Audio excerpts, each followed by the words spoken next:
What's going on, y'all? We back for another series. So we made it through biblical baddies and cursed by disobedience. This one is going to be called All of That for Some Cat, Raerrn, which is like a really good spinoff for cursed by disobedience because these men is what it sound like, and it's disobedience in details. So for story number one, we have to start with David and end with David. But in the middle, I just want to say Uriah was so solid. Uriah was so solid, bruh. He was so solid, bruh. Now, we all know Davy. Young Davy, knocking out giants with rocks and slingshots. David and Goliath. We know him. Now, David didn't have the power to do that because he was all that. David had the power to do that because God loved him. Repeatedly in the Bible, we're told that God was with David. God anointed David, not the tallest or strongest of Jesse's sons, to become the new king, but David, the youngest and humble shepherd boy.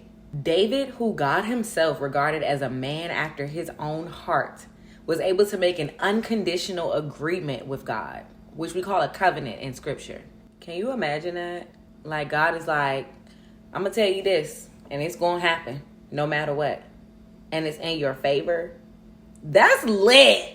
God promised David that his dynasty would endure forever and that one of his descendants would make a temple for the Lord. Any guesses of who that descendant ends up being? Jesus. It's Jesus.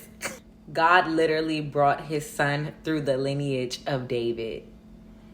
God loved David. Not only did God allow David to beat Goliath, God allowed David to win military battle after military battle. David was catching dubs in the war, which brings us to our story. In 2 Samuel chapter 11, we learn that kings went to war in the springtime.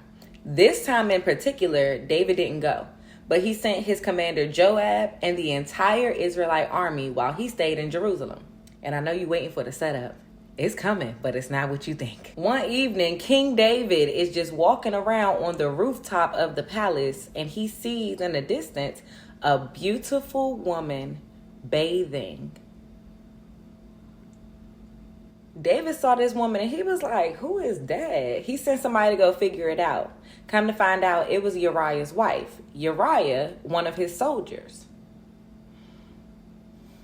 I'm running out of time, so if you like this, drop some feedback in the comments and meet me back here for part 2.